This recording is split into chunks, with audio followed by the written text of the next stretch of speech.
दोस्तों, देश के लगभग 80% लोगों को यह पता ही नहीं होता कि उनका होम लोन किस प्रकार का है। मतलब कि वो प्रॉपर्टी पर लिए गए हर तरह के लोन को होम लोन ही मान लेते हैं। और होम लोन के इन प्रकारों को ना समझने की वजह से वे ना केवल ज्यादा ब्याज और चार्जेस में उलझते हैं, बल्कि उन्हें होम लोन पर मिलने वाली सब्सिडी और टैक्स बेनिफिट का भी नुकसान उठाना पड़ता है। तो चलिए होम लोन के इन प्रकारों को समझते हैं। आज की यह वीडियो आपके लिए बहुत काम की हो सकती है, क्योंकि आज हम ना केवल होम लोन के सभी प्रकारों पर बात करेंगे, बल्कि इनकी बारीकियों पर भी आपको जानकारी देने की कोशिश करेंगे। तो बिना देर किए आज की वीडियो शुरू करते हैं। नमस्कार दोस्तों, मेरा नाम है मंगलेश। आप है हमारे चैनल पर नो बकवास ओनली फाइनेंस। तो चलिए आगे बढ़ते हैं।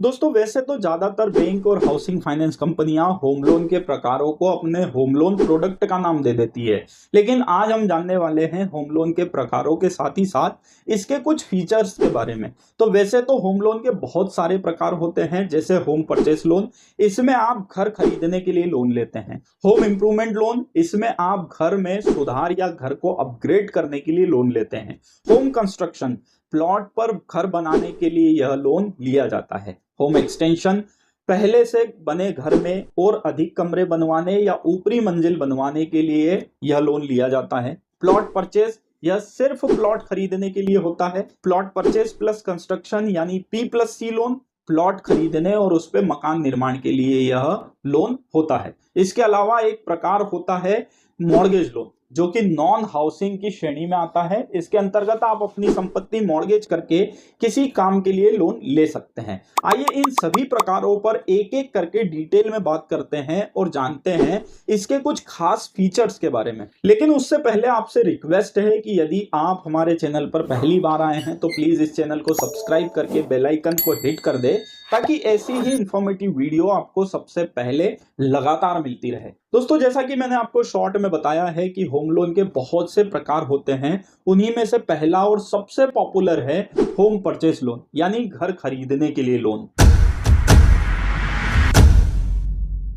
दोस्तों, यदि आप मकान खरीदने के लिए लोन ले रहे हैं, आपको होम परचेस लोन के बारे में पूरी जानकारी होना जरूरी है। साथ ही इसकी बारीकियों पर भी आपका ध्यान होना चाहिए। तो ध्यान रखें, होम परचेस लोन कभी भी प्रॉपर्टी वैल्यू का 100% लोन नहीं होता, बल्कि आप जो मकान खरीद रहे हैं उसकी कीमत का 80 से 90% तक ही राशि का लोन होम परचेस लोन के अंतर्गत मिलता है, और बाकी का पैसा आपको डाउन पेमेंट के रूप में देना होता है। इसके साथ ही अगर आप बैंक के प्री अप्रूव्ड प्रोजेक्ट में मकान या फ्लैट खरीदेंगे तो आपको होम परचेस लोन के अंतर्गत जल्दी होम लोन मिल जाएगा, क्योंकि बैंक जिस भी हाउसिंग प्रोजेक्ट को स्वीकृत करती है वहां प्रॉपर्टी लेना आपके लिए ना केवल जल्दी होम लोन मिलने का फायदा दिलाता है, बल्कि ये मान के चलिए कि वो प्रॉपर्टी कानूनी और तकनीकी रूप से आपके लिए सबसे बेहतर है। होम परचेस लोन के अंतर्गत घर खरीदने के लिए लोन लेने से पहले आपको प्रॉपर्टी की कानूनी और तकनीकी जांच भी करा लेनी चाहिए, क्योंकि संपत्ति की कानूनी या तकनीकी अड़चन आपके होम लोन एप्लीकेशन को रिजेक्ट करा सकती है।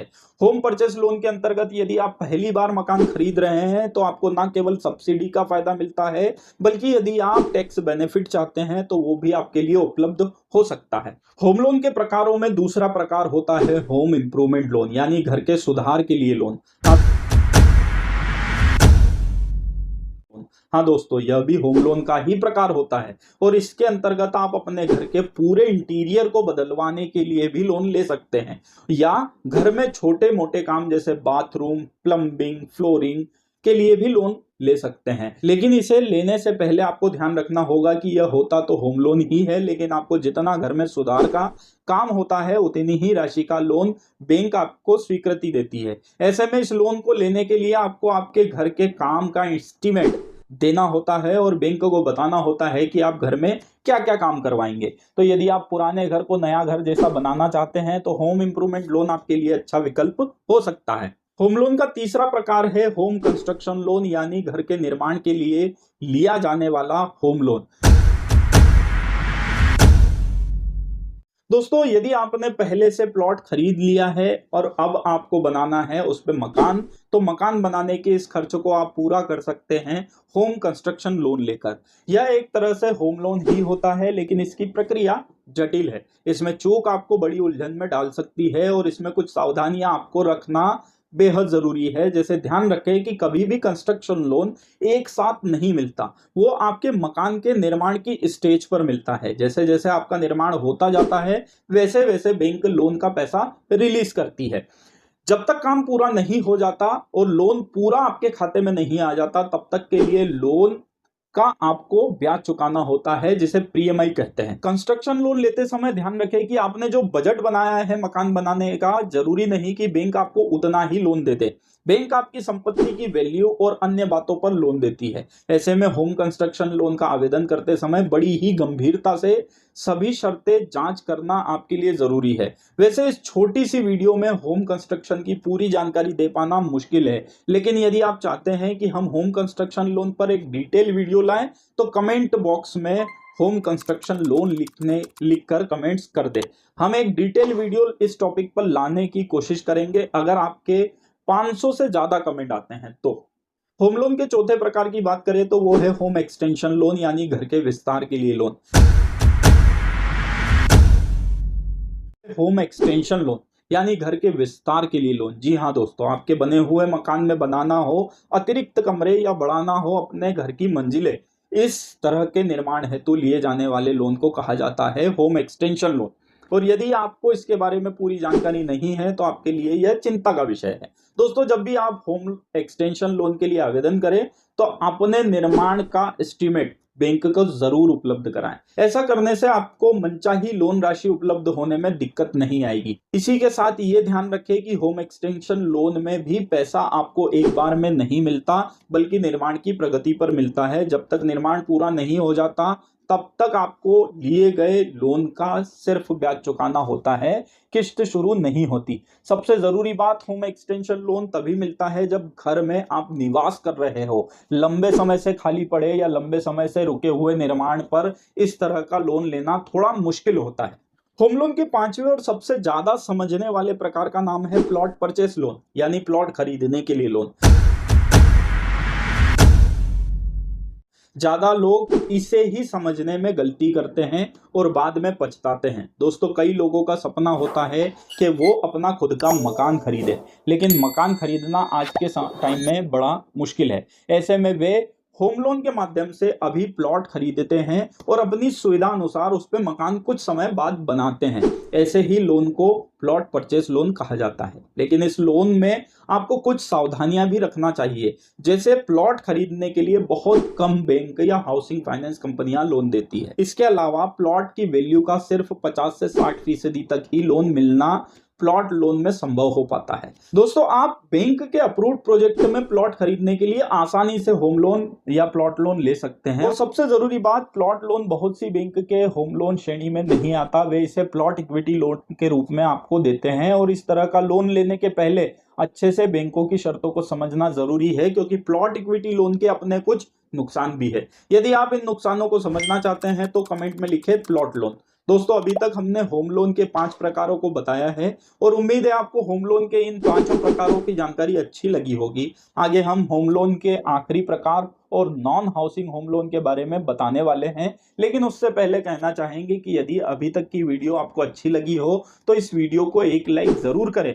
अगर इस वीडियो में पर 1000 से ज्यादा लाइक आते हैं तो हम होम लोन के इन सभी प्रकारों पर अलग अलग डिटेल वीडियो लाने का दावा करते हैं। साथ ही आपके एक लाइक कर देने से हमें ऐसी ही और ज्यादा जानकारी लाने का मोटिवेशन मिलता है। तो हमारे मोटिवेशन को बरकरार रखने के लिए और आगे की जानकारी देखने और सुनने से पहले एक लाइक जरूर करें। तो दोस्तों, होम लोन का छठा और आखिरी महत्वपूर्ण प्रकार है plot purchase plus construction loan, जिसे बैंकिंग भाषा में P+C लोन कहा जाता है। दोस्तों, बहुत से लोग बना बनाया मकान या फ्लैट खरीदना पसंद नहीं करते। वे चाहते हैं कि प्लॉट खरीदकर अपना मनपसंद मकान बनाया जाए।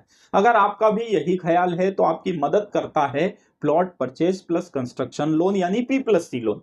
इस तरह का लोन लेने से पहले इसके हर पक्ष को समझना आपके लिए जरूरी है। प्लॉट खरीदने के लिए आपको प्लॉट वैल्यू का सिर्फ 50 से 60% तक ही लोन मिल सकता है। इसके अलावा मकान का निर्माण आपको बैंक द्वारा निर्धारित समय अवधि में पूरा करना होता है। अमूमन बैंक निर्माण के लिए 1 से 5 साल तक का वक्त देती है। इसी के साथ आपको यह भी ध्यान रखना जरूरी है कि निर्माण के लिए लोन का पैसा आपको प्लॉट खरीदने के बाद निर्माण की प्रगति पर मिलता है, यानी किश्तों में। और सबसे जरूरी बात कि यदि आप प्लॉट लोन लेकर बैंक द्वारा दी गई समय अवधि में निर्माण नहीं करते तो आपका होम लोन बदलकर नॉन होम लोन में परिवर्तित कर दिया जाता है, जिसे प्लॉट इक्विटी लोन कहा जाता है। अगर ऐसा होता है तो आपके लोन का ब्याज भी बढ़ाया जा सकता है। साथ ही निर्माण न करने पर आपको पेनल्टी भी देना पड़ती है और आपको होम लोन पर मिलने वाली सब्सिडी और टैक्स बेनिफिट से भी उसका भी फायदा आपको नहीं मिलता।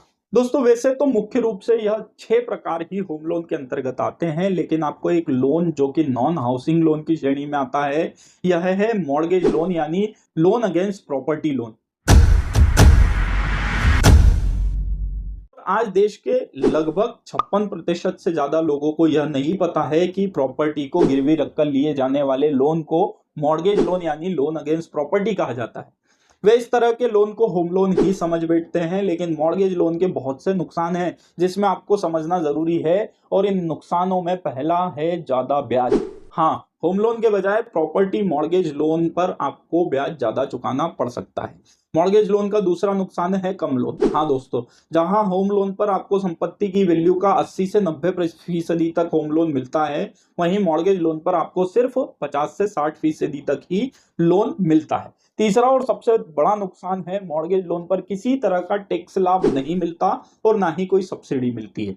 तो दोस्तों ये थी होम लोन के प्रकारों की संपूर्ण जानकारी। दोस्तों क्या आपका कोई दोस्त या रिश्तेदार होम लोन लेने का सोच रहा है तो उनसे ये जानकारी वाली वीडियो शेयर करके आप उनकी मदद जरूर करें। वीडियो को पूरा देखने के लिए ज्यादा से ज्यादा लाइक और शेयर करने के लिए चैनल को सब्सक्राइब करके बेल आइकन को हिट करने के लिए आपका दिल से धन्यवाद। अगली बार ऐसी ही किसी नई जानकारी के साथ फिर से मुलाकात होगी। तब तक के लिए जय हिंद, जय भारत।